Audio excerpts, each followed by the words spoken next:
First name's Donnie, last name's Glover. In it to win it for the long haul, baby. Okay, so let's talk about suicide. Suicide is a major health challenge with more than 700 deaths each year globally. Each suicide has far-reaching social, emotional, and economic consequences and deeply affects individuals and communities worldwide.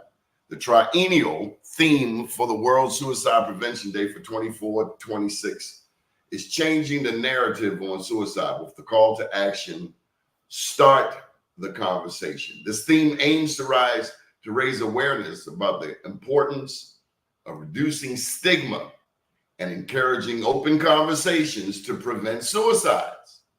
Changing the narrative on suicide is about transforming how we perceive this complex issue and shifting from culture of silence and stigma to one of openness, understanding, and support. I'll say it again. Changing the narrative on suicide is about transforming how we perceive this complex issue and shifting from a culture of silence and stigma to one of openness, understanding, and support. The call to action encourages everyone to start the conversation on suicide and suicide prevention. Every conversation, no matter how small, contributes to a supportive and understanding society. By initiating these vital conversations, we can break down barriers, raise awareness, and create a better culture of support. This theme also emphasizes the need to prioritize suicide prevention and mental health in policymaking, calling for government action. Changing the narrative requires advocating for policies that prioritize mental health, increase access to health care, and provide support for those in need. Final paragraph. World Suicide Prevention Day was established in 2003, so that's 21 years ago, by the International Association for Suicide Prevention in conjunction with the World Health Organization. September 10, the 10th September each year, or the 10th of September each year, aims to focus on the issue, reducing stigmas, raising awareness among organizations and government and the public, giving a singular message that suicides are preventable. We're going to bring to the fore our resident expert, the one and only, all the way from Florida, Natasha Pierre. Hello, Queen. How are you? Honey, how are you? I'm blessed. I just love to see your smile. Your smile chases away the devil. I'll take that. I'll take that. It's good to be with you. How have you been? I've been great, actually. I've been really, really good. August and September have been phenomenal for me.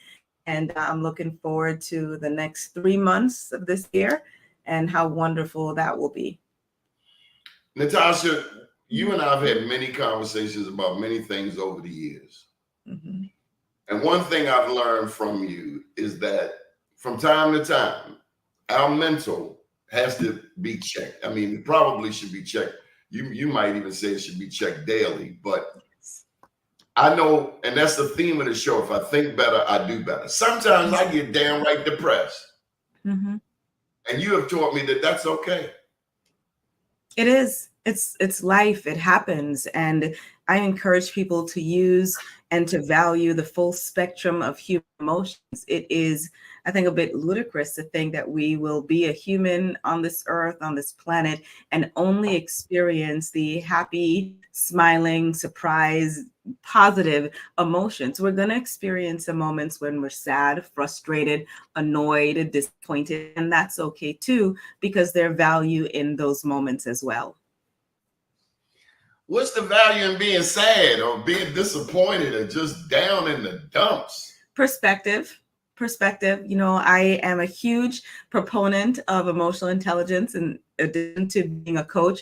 Self-awareness. Sometimes if you look around and really if you are open, I believe that there is something to learn about yourself, others, or your relationship with your God in every moment. So in a moment of sadness, of grief, of frustration, of disappointment, pause and think, what is there for me to learn in this moment, in this experience? Sometimes the learning is recognizing that You had a role to play, a supporting role in your hurt, in your pain, in your disappointment.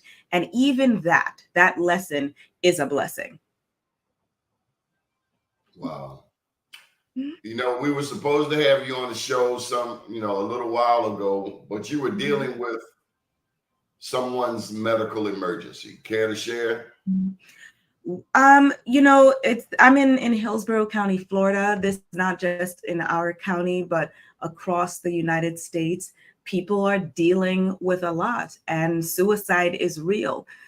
For the record, speaking about suicide does not embed or implant the thought into someone's head. If anything, it normalizes what they're feeling and thinking and provides an opportunity for resources to be shared, for support to be given, and for us to actually be love acted out. And so, yeah, there's been some challenges in my community and in communities around the world. And that's a conversation that you will never regret having. You will never regret asking a person flat out, are you planning to harm yourself? Do you have a plan to die? You'll never regret it. I've never heard someone say, you know what? Oh, I regret asking. No, because again, it opens up the conversation and allows people to feel that they're not alone. They're not the only one that's dealing with anything. Surely a pretty girl like you don't get sad. Listen, sad. If I'm human, I get sad. And that's the beauty of sadness, of frustration, of depression, of grief. It is not only for a certain segment of our population. If you are a human, if you breathe, you're going to experience the full spectrum of emotion. And you want to know that people are going to have empathy for you, and they're having it not just because they're like, oh, well, she's pretty, I don't know what she needs to be sad about. He's successful. He's got his own show and people know his name and he does events. So, what does he have to be sad about? No, everyone is deserving of empathy. And your status in society, the number in your bank account, or how famous or infamous you are, does not exempt you from care, from compassion, and from empathy. So your fellow Floridian, he betrayed us and left Baltimore for Florida. Whatever. But Mike Randolph says he goes through depression at least twice a week. Mm-hmm. Yeah, it's real. And it can last at different times. And here's what I tell people, first of all, before we label anything depression, I want to examine, and this is how when someone calls me or if I'm working with a client, this is what I walk them through. If you have recently lost someone you love, you lost a pet, you didn't get the promotion, is it depression or are you sad? Because sad is human. We're going to be disappointed. We felt rejected. It's something we wanted, we didn't get. That's sadness, and that's okay. Depression is when it is existing, present over a longer period of time, sometimes with or without cause. That's when we're getting into the clinical diagnoses. Something we should look at, some other therapy, medicine, etc. But sad, people saying, should I get some medicine? I'm really depressed. Well, what happened? I lost 3 people. You're not depressed. You may not be depressed. You're sad. You're grieving. And that's not something that we medicate. Now, that is something that we can get you some therapy to get some tools and skills on how to navigate it. But depression is something that I don't play with the term because I've experienced it. I know many people who experience it, and it is something that I wouldn't wish on anyone. And there are people, like Michael said, that experience it twice a week. Sometimes for me, it could be twice a week, several times a day, or more in those seasons. And it's human. It's human for us to experience these things. What is happiness? Ooh. Happiness? Happiness for me is the spark. It is how we jumpstart our joy. A piece of red velvet cheesecake will make me happy in this moment. But after the cake is finished, do I have joy? Happiness gets us closer to joy. Joy is the ultimate goal, and joy is when there is no good news, no great accomplishment, no amazing gift. It's just me. It's dependent on me. Happy is something that is based on external factors. If I get the job, if I get the promotion, if the relationship is going well, if the kids aren't driving me nuts, if I get whatever I need, I'm happy because of that. Joy is, it doesn't matter what's going on. Chaos could be ensuing around me. And I've got this joy because it's radiating and coming from inside of me. I don't know how much church you go to, but there's a song I like. It says, joy, joy, God's great joy. Great joy. Mm-hmm. Joy, I know joy, it. down in my soul. Sweet, Yes. beautiful, soul-saving joy. Oh, joy, joy in my soul. Yes. So he just taught us the difference between happiness and joy. Happy kickstarts prayerfully the joy. The joy is that peace that surpasseth all understanding. Like you said, in the middle of chaos, you have peace. Yeah. It's not dependent on what's outside of me. It's me. It's like the difference between being nice and being kind. Nice needs an other. It means I want Donnie to think that I'm nice, and so I'm going to hold the door for him. I'm going to take his call. I'm going to comment and like on all of his posts. That's nice. It's based on an other. Kind is, it has nothing to do with what Donnie is or is not doing or what he wants from me. Because of who I am and the values that I have, I am going to show love to him regardless. If he never likes one of my posts, if what I feel in that moment is to support, is to show love, is to comment, whatever, then that's what I'm going to do, because it's not about him, it's about me. And my goal with everyone is to get people closer to the kind and joy side of life, because happy and nice is too fleeting. What made you happy today may not make you happy tomorrow, may not be healthy for you tomorrow. Being nice today to one person, their criteria for what made nice may change tomorrow. And so then where are you? That's why we've got to be constant and settled in us. Kindness and joy. Folks, if you're watching this broadcast, know this. I do not share this lady willingly. Or she has a message that must be shared. She is my go-to on a many of occasions. She's talked me off the ledge several times, and she's made it okay. She's made it okay. And I suggest you get a Natasha Pierre in your life. If you get one friend in this world, if you get one friend, you're rich. And I have a friend in Natasha Pierre. So y'all should feel very fortunate that I'm sharing her with you today. Okay, here's another comment from Michael Randolph. Michael Randolph is nosy. He want to know where you live and all of that. And we're not having any of that, Michael Randolph. Better go listen to some Raheem Devon or some October London. But here's a more intelligent question. Depression puts you in a dark place. I guess it's a comment. It is these times that you could leave your body. So on that note, would you say that everybody has thought about, like, damn, I wish I wasn't here no more? Biggie Smalls said it in a song so poignantly, I don't want to live no more. Sometimes I hear death knocking at the front door. Every day is a hustle, another drug to juggle, another day, another struggle. Yeah, I don't think everyone experiences it, but it is actually a more common thought than people realize. And if you have never ever been in a place where you were so low, where you were in so much emotional, mental, or physical pain that you didn't consider that, not being on this earth would be better than your present situation, then be grateful. Be grateful, be happy, keep living, because that's a real place. And there's no judgment there. There's no judgment with that thought. I tell people all the time that, when a person is thinking, about suicide, and having suicidal thoughts and being suicidal are two different things. You could think about it and be like, okay, yeah, let me try again, or let me reach out to someone, let me call. When you're suicidal, you have a plan. And that's why it's so important to ask people straight up, do they have a plan?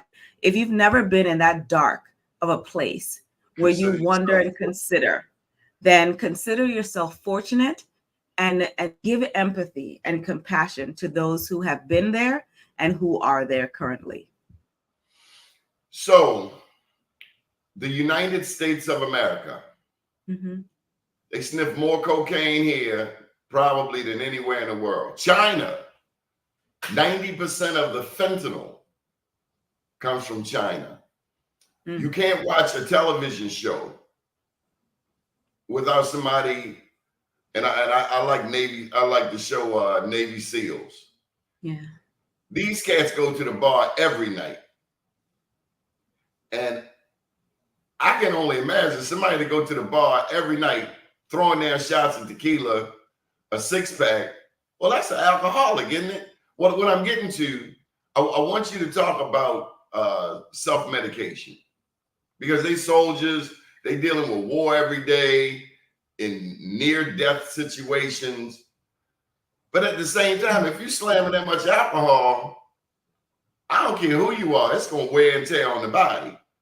Yeah. And look, let me get this one last point in. Having overcome heroin, crack, cocaine, I can tell you, alcohol worse than all of them combined, because it's legal, socially acceptable, readily available all but 4 hours of the day. The bar closed at 2, open at 6. And it will weigh out the organs of the body like nothing else. And it's legal. It's legal. It's we see, and many people point to positions and careers like pilots, doctors, the military. They shouldn't be drinking so much. But there are also attorneys that do this every day. We got people on Wall Street, bankers, financial reps, teachers that do it every day. And they do it. It's self-medicating, and it's socially acceptable. Just about every TV show we watch, every movie, there are events around drinking, socializing. You go shopping, would you like a glass of wine? You go get your nails done, would you like some champagne? To get my nails done? And then I go into the car? How does that even make sense? But we've normalized it so much in our society that it's sometimes challenging for people to recognize when they have an issue. If your happy hour went from being only on Fridays, 5 to 7, to now it's Monday, Wednesday, Friday, or it's every day in the week, plus Saturdays, and then you find another reason to hang out on Sunday, yeah, there's an issue. What are you running from? Whether it is drinking, using drugs, shopping, gambling, or whatever else, what are you running from? And those are the conversations that we're not having enough of in our society, because people are running away. They're self-medicating out of their pain. So what is their pain? How can we address it? How can we get them to a place of wholeness where these things are not as necessary? I'm not against alcohol. Hey, you drink responsibly, that's on you. For me, it just doesn't make sense to serve someone alcohol knowing that they're about to get behind the wheel of a car. It doesn't make sense for me, especially because we always see cases where the drunk driver is never killed. It's always the other people in the other car, or the passengers riding with them. I just don't think we're having enough conversation around that. I'm not the person to champion it, but hey, I'll raise awareness. Young people and substances, young people and alcohol, young people and weed. Your thoughts? And I mean, under 18. Yeah, children are born and are shaped. What are they seeing? What is being modeled before them? If they see, their parents having a drink, take the edge off.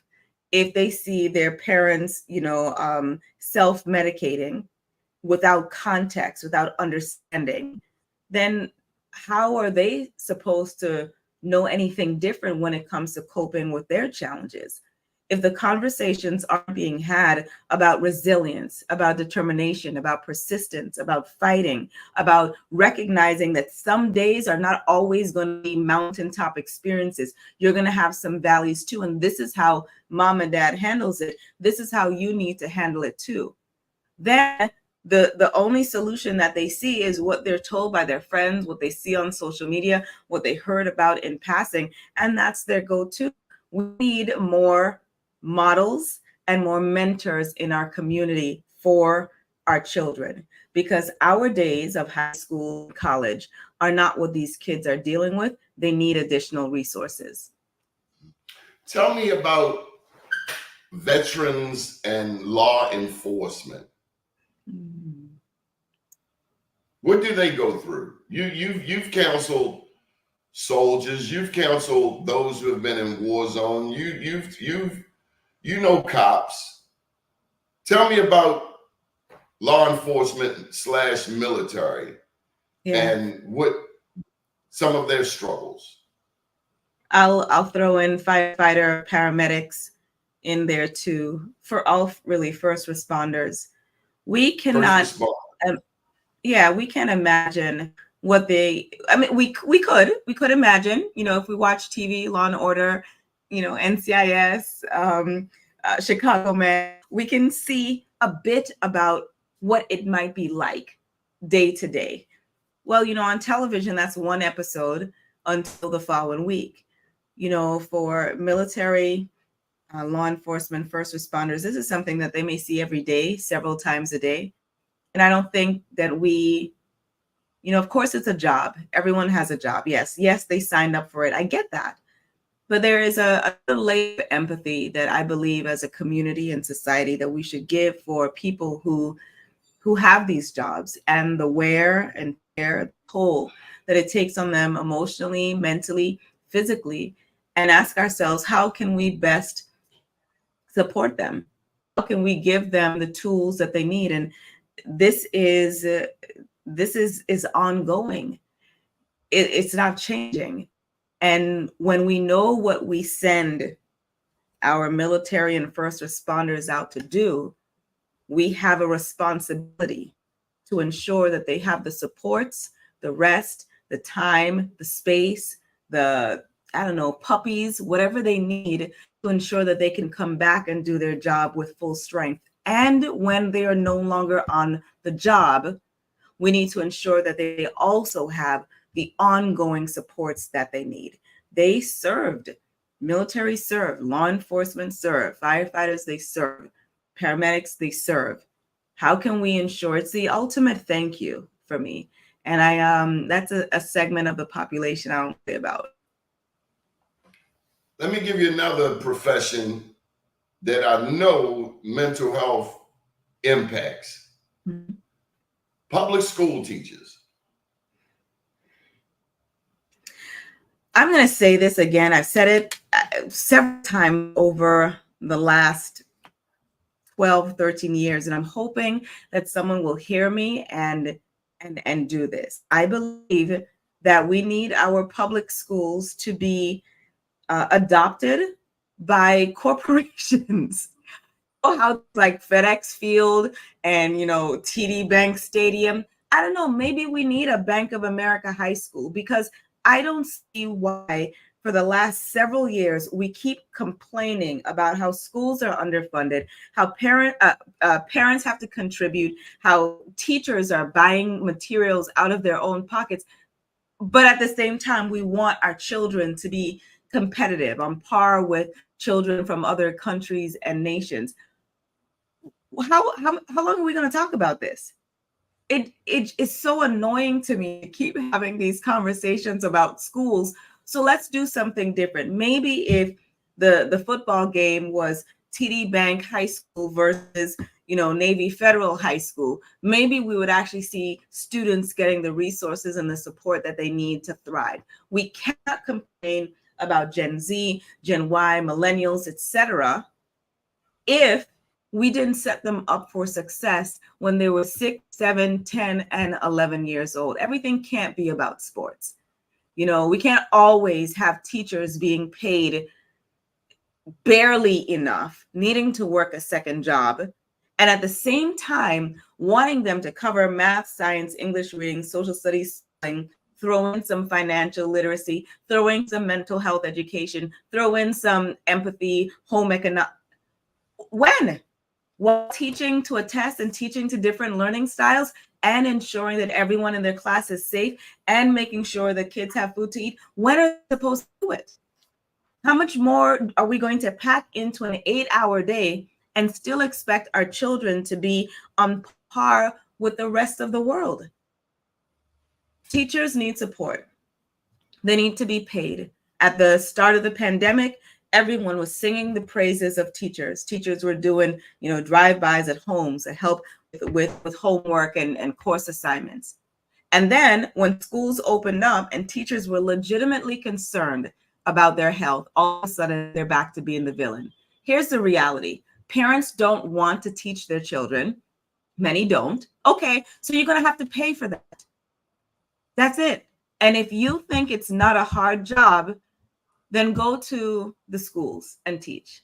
Teach your own children. And you'll see how hard it is to cater to 20, 30 different personalities, learning styles, while someone is telling you what your curriculum should be every day. That's how I feel about that. What about the parents?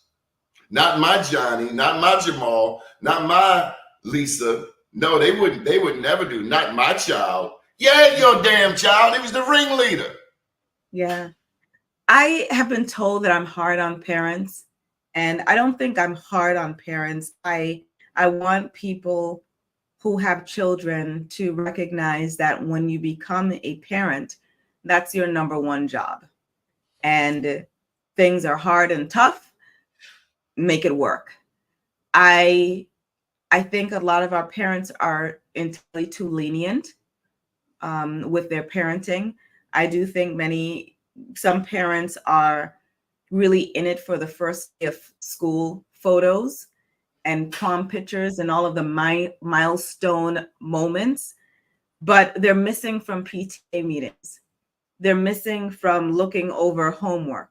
They're coming into school when they've been called for a problem instead of being an active and consistent presence in the school. I'm not a fan of children under 16 having social media. I don't think they should. And if they do, it should be something that is monitored consistently by their parents. They should have limited time and access to it. Parents should have the passwords. And I know that because I see what children receive. I think that children should be limited with their devices. You do not need a television in your room. You do not need to have a cell phone or a tablet once you get home from school. Everyone you need to talk to is here. You strict. Am I? Am I, or am I cutting off the dangers and allowing children to be children? If I can see on my social media all of the things that bombard me, and I'm an adult, how much more so is it happening to impressionable children who have not yet formed their full identity, who have not decided, determined, settled on their foundational self-esteem? How much more important is it to protect them from all of the images and opinions and ads that are out there? I don't understand why that's even a question with parents. I'm not saying they shouldn't have a cell phone at school. I think every child should because we live in America. However, social media is optional. Using a cell phone when you're at home is optional. There's enough activities in the community to ensure that children can do anything else besides sit and just scroll for hours. I don't like video games either. So, Natasha, we're at the halfway point, and I just want you to know, I want to caution you. I'm about to turn the heat up. You know, I don't do ho-hum interviews. If this isn't the greatest interview ever, then I have failed. Yesterday's interview was the greatest interview, but today is a brand new day, and I'm competing with yesterday. That it has to be better. I have to do as my father instructed me. I have to ask the tough questions. Are you ready? Okay. I'm ready. I know you are. You're my soldier. You're a gladiator. You're a fighter. Yes. You mentioned America. I mentioned America. Mm-hmm. And this show is presented by New Life Recovery. They deal with substance abuse. They also deal with gambling addiction. They've been pushing gambling, sports betting, all of that stuff that came from our politicians who claim to love us. Anyway, there's another disease. There's the original sin of the United States of America. You have dealt with it. I've dealt with it. I won't say every Black person has dealt with it, but most of us have. Whether it's that car that comes up behind us, whoop, whoop, whoop, whoop. And all of the things that goes through our minds, you know, white cop, black cop, what have you. Mass incarceration. This country is 5% of the world's population, but we have 25% of the incarcerated people in the world. 38% are Black men. Black women are the fastest growing demographic. Heart disease, asthma, sickle cell anemia, stress, broken relationships. On top of all of this stuff, let me say it like this. A friend of mine is the only Black woman at this job. Everybody else, 90% white women. And this friend has told me about the venom, the vitriol, the hatred, the jealousy that she experiences on a daily basis from white women. She's filed legal complaints, gotten lawyers, got the NAACP involved. And I'm not at all trying to make a blanket statement because there's some good white women out there. There's some good white men out there.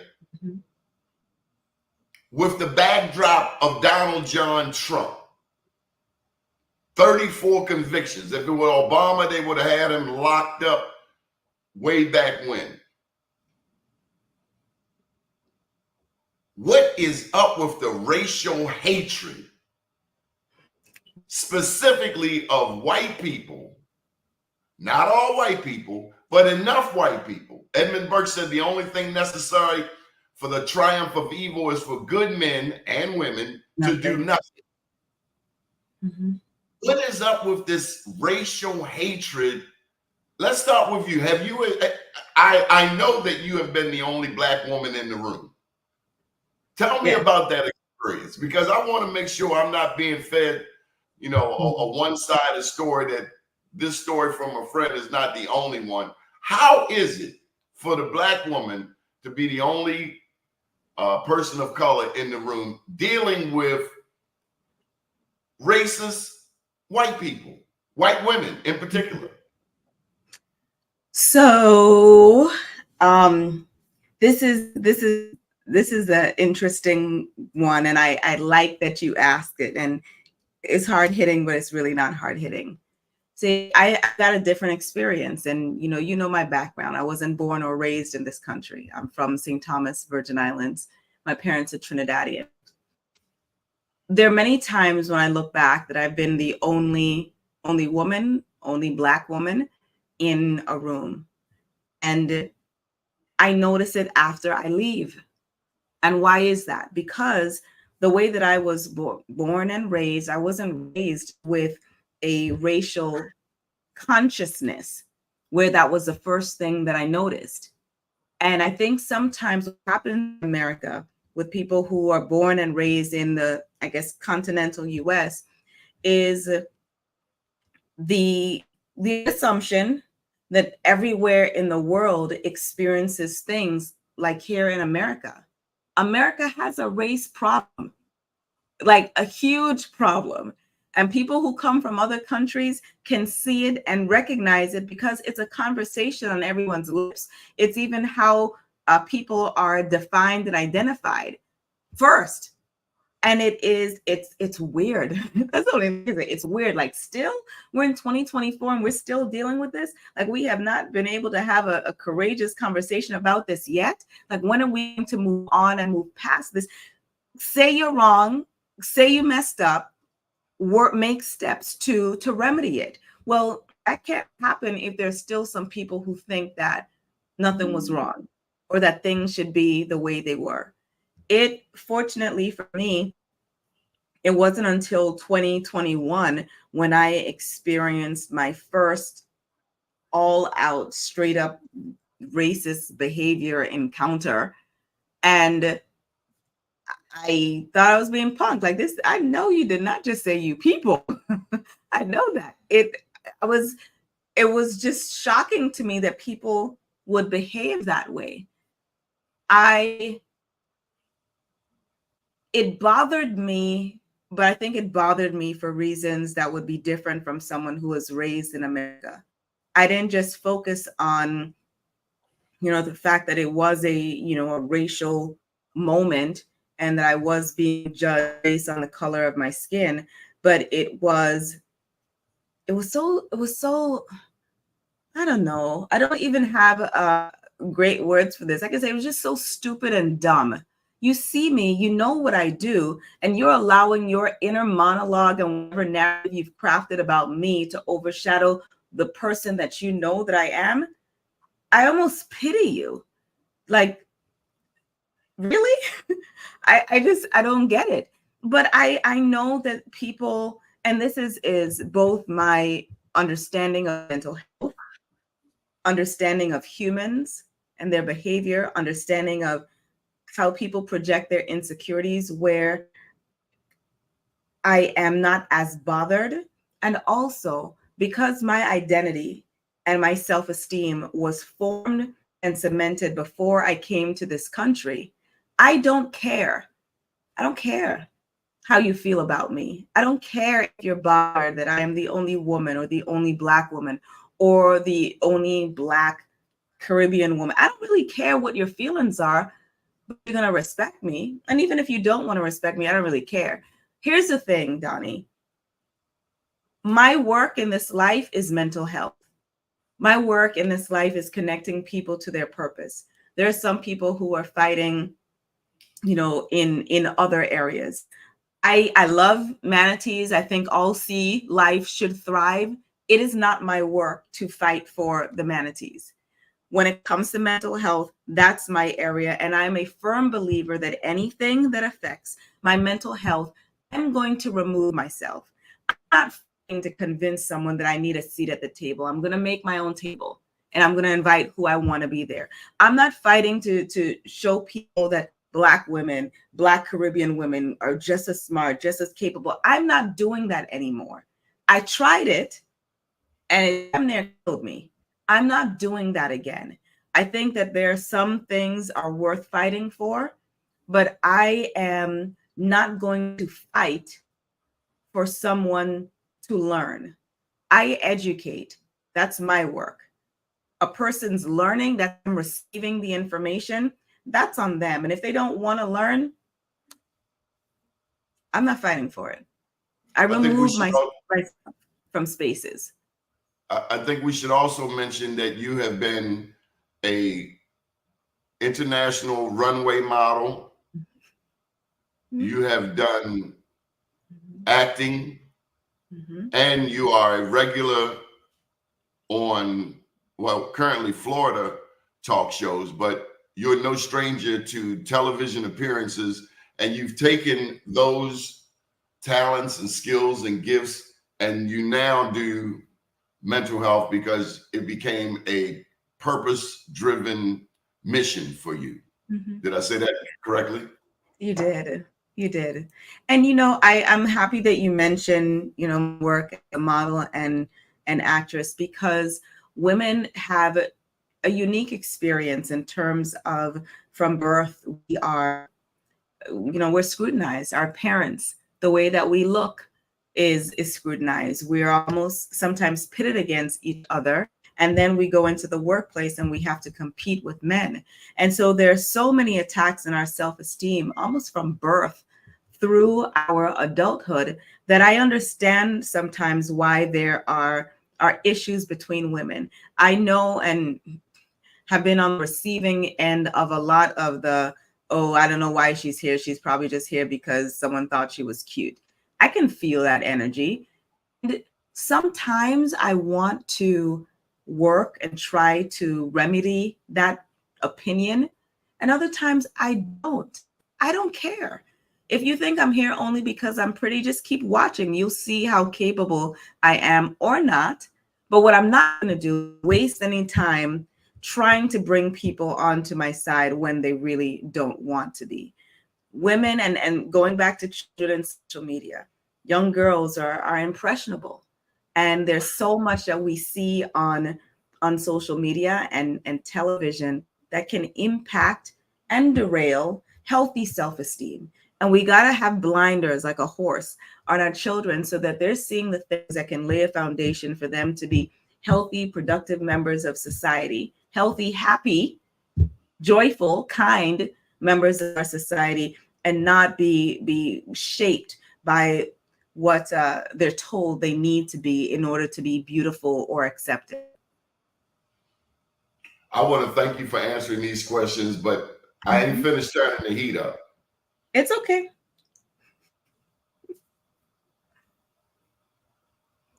Malcolm X said that entertainers are not our leaders.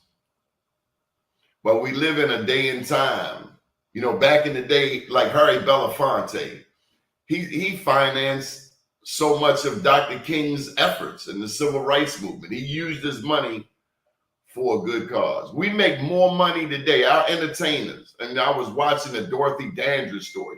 Have you ever seen her story? Yes. Oh my God, this woman caught the blues just for sticking her toe in the water. They made the black men scrub the pool and drain the pool. And it was like, damn. And she went out, from an overdose. But, and this is all interrelated, but we got we have entertainers today that have more money than Dorothy Dandridge could ever imagine. Than Pearl Bailey. She was one of the first blacks to reach television. I think back to Oscar Micheaux. Oscar Micheaux was the first black film producer. He created 44 films. I think about America's first featured film, The Birth of a Nation. It should be called The Death of a Nation, but D.W. Griffith put this movie out there and they made us watch it in our first day of media arts class at Coppin State. Professor Nichols wanted us to see what we were up against. He wanted us to witness the stereotypes that were out there about our people, including men in dresses, including buffoonery, including wide eyes, big lips, including scared of ghosts, scared of our own shadow. When you and I know that we come from a powerful history, going back from before Black Wall Street, in your country, St. Thomas, in Venezuela, in Haiti, in Jamaica. Our story did not begin nor end with slavery. We were kings and queens long before. And the stupid thing about racism, I guess I'm editorializing it at this point, the oldest DNA on earth is in Namibia, Southern Africa. So I don't care who you are, white, whiter than white, Asian than Asian, Indian than Indian. The oldest DNA on earth comes from Africa. So we all African. We don't have any choice on how we're born. But any thoughts on these entertainers? And there's one in particular, a black man. I couldn't believe he stomped that girl. It's one thing getting into a smacking thing or skirmish. None of it is acceptable. But dude, you stomped this girl. Now you on suicide watch over the Brooklyn jail. What's up with God? God is, I think our entertainers are making more money than ever before. And then Janet Jackson get on TV and question Kamala's blackness, and D.L. Hughley say, how dare you question that when you breathing through a nose of a white woman? What the hell is wrong with us? We, at some point in time, we equated fame, influence, and money as being, we gave those people a platform that was undeserved. They are great at what they do. And whether that be sports, entertainment, music, they're great in that area. And that's not to say that they can't have an opinion. But when people are looking for the endorsement of a singer for a presidential candidate, it lets me know that as a society, we've gone off the rails. Why are we not wanting to hear from historians and from economists, from teachers and from parents? Why are we not wanting to hear from people who will actually be impacted and affected by policy, instead of people who have so much money that it doesn't matter if insulin goes up to, $3,000. They have enough money that they'd be able to purchase it if they want. Now, here's where I come back to social responsibility. A lot of our entertainers, just because, they make us laugh, or they play a nice song, or they caught the ball and we won in our online gambling, we've given them opportunity to speak in areas where they really have no say and no license and no authority. They really should be quiet because of our desire to like them and like their music or whatever it is that we do. We've turned a blind eye. And for me, that evidence that our society, our values are in decline. It is very possible for two things to be true at the same time. I can say that you made an amazing song, and I don't like the way you parent, or I don't like the way that you treat women. I can say I am grateful you showed skill with the way that you caught the ball or made the shot from, mid-court. And you're really reckless with the way that you speak to children. Or, you shouldn't park in a disabled parking spot, or whatever it is. Why are we so this or that? Black or white, in or out, up, down? No. Two things can be true at the same time. Thank you for what you did, and no, that was wrong. Appreciate your service for this area, building the community center, whatever it is, and you were wrong over here. Why are we not doing that? But we're giving blanket passes to people because of their money, because of their influence, because truly how their money and influence can make our lives miserable as well. And I think that's when we see a decline in our society, because people can be bought. What we see now is really what Cat Williams spoke about in the beginning of the year. There's a reckoning. There is truth. There is an uncovering. Things are coming to light, and there are consequences for actions and behaviors. And I think it's okay for that to happen.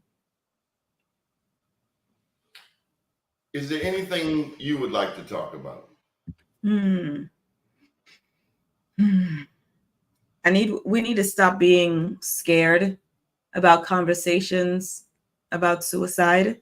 It's real. People are thinking about it more than you know. I think we need to stop giving in and buying into silly comments online.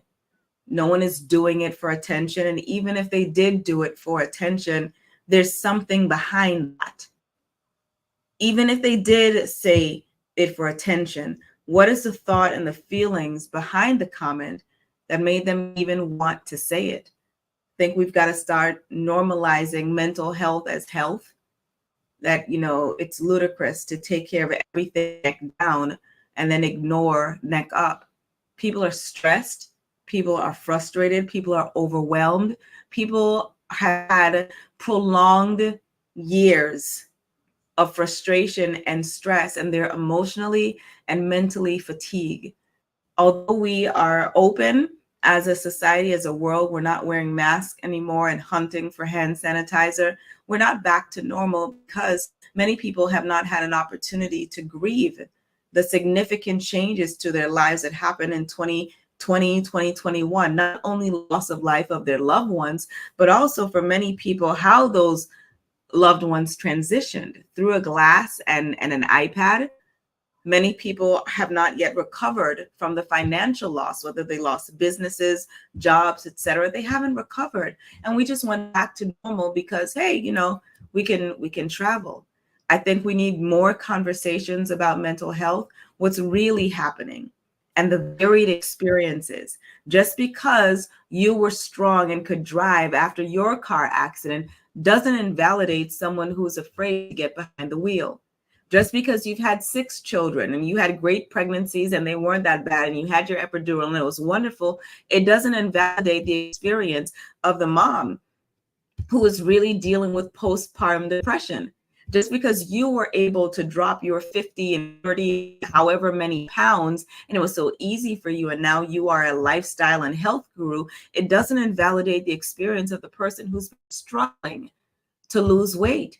Just because you've been able to move your way up in your company and you've been with the company for 10, 15, 20 years, you're going to retire there and everyone loves you, doesn't invalidate the experience of the person who appears to be a job hopper, but they have been in one toxic workplace after another. What we need is greater empathy. We need greater compassion. We need understanding. We need love. We need kindness. That is what we need. And it's not going to happen from Washington. It's not going to happen from state capitals. It's going to happen in our local communities. It's going to happen between neighbors speaking to each other and actually giving them. It's waiting when someone says, "How are you?" And they say, "Fine." Okay, well, is it really fine? Or is there something behind that fine? To rebuild our communities into a place of care, it's going to take us slowing down a bit and actually caring. I was told that FINE, FINE, stands for effed up, insecure, neurotic, and emotional. That could be it too. How you doing? I'm fine. That means I'm effed up, insecure, neurotic, and emotional. Okay. What about the church? What about the church? Where the church at? Where the preachers at? I live in Sandtown, and we got preachers who do more clowning and stunting and writing grants than they do emulating Jesus the Christ. Or we got churches that used to be in the inner city, but now you got to catch transportation to the county, because the truth of the matter is, and Dr. Michael Zolikoff, MD, said it on this show, we don't like poor Black people. Now, I got to tell you this. In my neighborhood, I live in Zone 17 in Baltimore, Freddie Gray, Western District, Pennsylvania Avenue, Dope Triangle, all of that. We are inundated by a wave of poor white addicts. Unprecedented. Never happened before. Everywhere. Down the street, squatting, living in the alley, breaking into school. We don't like poor people. Black people. America has several challenges, and some days I want to say it's only a racial issue. I know that's a huge one, but I also know that it's a class issue. It's a class issue where we really don't like people who make us uncomfortable and who are inconvenient to deal with. And so that's all the people who are considered poor, underemployed, unemployed. We don't want them around us and in our community. So we're going to push them out so we can build areas and we can, keep them out of our areas. But we also have this same disdain. I wouldn't even say disdain. It's a hypocrisy That's what it is. We say that we're caring people, but do we care? We say that we're a loving, On pro-life, life Thanksgiving. first, but we On execute Thanksgiving. people. There's a lot. Go ahead. On Thanksgiving, we care about people. That's it. I mean, for those couple hours until we want to get that new television, we have to look at what we say we believe and what we actually believe, because what we actually believe should be evidence in our actions. Back to veterans. Thank you for your service. We love you. We support you. That's 4th of July, Memorial Day, and Veterans Day. What happens other days of the year? Why is my AAA and AARP discount better than a military discount? Do we really believe what we say? Just in the last week, I think there were 2 people executed in America, but I'm supposed Yes. to believe that we are a pro-life nation? How? Yes. How? I want us each to do our work in the area where we're supposed to do it. I got mental health. I need someone to handle schools. I need someone to handle economic. I need someone to handle affordable housing, because as long as there's one segment of our population that isn't doing well, none of us are doing well, because those people are going to spill out. It's just like when you bulldoze a forest. Where do all of those animals go? They come into residential areas. And so we need to do our part to ensure that everyone is well, because there's nothing that can happen to me that doesn't affect you. I just read on any given day, 17 veterans commit suicide. It's higher than that. It's higher than that. And I've long said that when it comes to statistics and suicide rates, you have to look at what is being placed on the death certificate. And a person who is, the cause of death could be listed as one thing, but what was the contributing factors to that? So suicide is a bigger issue in our country, in our nation, than we think. And we have a lot of public health crises that contribute to the overwhelm, the frustration, and the stress that are, in my opinion, short-circuiting people's thoughts to see this as their only viable option to end pain. Understand that healthy people, healthy, happy people who are not in pain are not gravitating and not seeing this as their solution, their way out to end the pain. Why don't we care?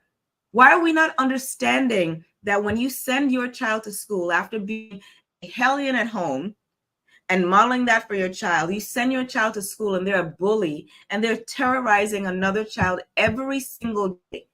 Why are you not seeing that's an issue? And we have parents with the, oh, not my child, not my child. I do not envy parents of school-age children right now. And it's not another thing for teachers and principals to deal with. We need parents to be parents. We need them to model behaviors that contribute to the good and the best in society. And we need to teach them about differences, and that just because someone is different from you doesn't mean that they are less than you. I'm tough on parents, but you had the child, so. Y'all see why she's one of my favorite people in the whole wide world. You better know your tribe, and you better get a Natasha, Pierre, in your tribe. How can people reach you, Natasha? I am on social media at Natasha Pierre Official everywhere. And my website is my name, natashapierre.com. DMs are always open for resources about mental health and support. But don't go at her with mental sideways, health. because she will show you a Jinsu blade so sharp, and you won't ever hear from her again. I'm quick with the block, but I'm grateful to you for this conversation and continuing to raise awareness, because it's not going away. This is a real issue. And whether it is from extreme grief, from a mental illness, a diagnosed mental illness, from bullying, from uh, being threatened, from feeling alone. People are dealing with this and are arriving at those suicidal thoughts from a myriad of avenues. And if we are good people, and if we are empathetic and caring and compassionate, then it is our job to ensure that not one more person has to die by suicide. This is going out, and maybe we can talk about this, another time. But I got invited to so many damn funerals through the pandemic. I don't ever want to go to another damn funeral. Don't die. That's all I'm telling you. I love you. I love you from the bottom of my heart. And if I don't see you, then I see you on the other side. Don't invite me to no damn funerals. And people got a way of putting this guilt trip on you. Oh, he loved you. She loved you. I found it is okay to say no. I won't be there. And I did it recently, and the person understood. Now, what I will do is I will do periodic checks on you after it, but don't invite me to no day, because I'm sick of funerals. Yeah, it is, again, this goes back to being a self-advocate and knowing what is best for your mental health. There are some people who opt to only go to the viewing, some who may go to the wake and not the entire service, because in America, services are designed to tug on your heartstrings to the point of it really being emotionally overwhelming. And sometimes you just don't have the bandwidth for that in your day or your week. I do not have 3 hours to cry and to bawl and to just feel all the feelings. I want to handle it on my own. And for me, there's nothing wrong with that. That's being a self-advocate and doing what is best for you. And I'm all for it. Now, I will tell you, if you do invite me and you have a repast and your collard greens suck and your macaroni and cheese and sweet potatoes and your roast beef and turkey not on point, we're going to have a problem. I'm going to say something to you. You can't mess up those macaroni and cheese and greens. If it's your first time, that's not the day for you. That's not the day for you. I'm going to tell you something else. I'm almost done. Mm-hmm. The Muslim funeral is 20 minutes. Yeah. 20 minutes. You just said it. The Christian funeral is 3 hours. I am of the opinion, and this is Natasha's opinion, that sometimes in American society, we engage in, what would I call it? Traditional grief porn. Ooh. We make space, a lot of space, for people to grieve and feel bad and to relive experiences. And because I was in New York at the time, I'm going to mention 9/11. For the last several years, I have not watched television on 9/11 in the morning, because why are we replaying the moment the planes go into the building? For me, it's akin, especially if you were in New York at that time, if you lost someone, if you were impacted any way by that day, why are we ripping off the Band-Aid on trauma? There's one thing to say that as a nation, we will remember the people whose lives were lost. It's another thing to replay the traumatic event over and over. How do we heal? How do we heal? If the goal for trauma recovery is for us to be able to move on and to heal, it is very possible for us to have a memory and hold space and thoughts for the day without re-traumatizing people who were there. And I'm not a fan of that. I'm not a fan of 3-hour funerals. I'm not even a fan of 3 and 4 hour church, but that's just me. As a mental health professional, if I'm not sending a veteran back to a war zone to remember, if I'm not having a person go back to the place where they were victimized, if I'm not sending a mom back to the hospital where she had a traumatic, and rough pregnancy, would I encourage someone to look at footage of 9/11 every single year? Why? I don't get it. But I think that's an American American thing or continental American thing. And there's money in services and griefs though. Natasha Pierre, I'm so proud of you. I thank God for you being my friend. You've always been 100 A1 from day one. Ain't nothing changed here. Soldiers for life. For life. For life. Get you a Donnie. While you're getting a Natasha, get you a Donnie. Have a beautiful afternoon, my friend. Thank you. If I think you better, have a good one, okay? Yes. Special thank you to Vin McCormick for making this show happen. We'll be back Friday at 12 noon. Good afternoon, world.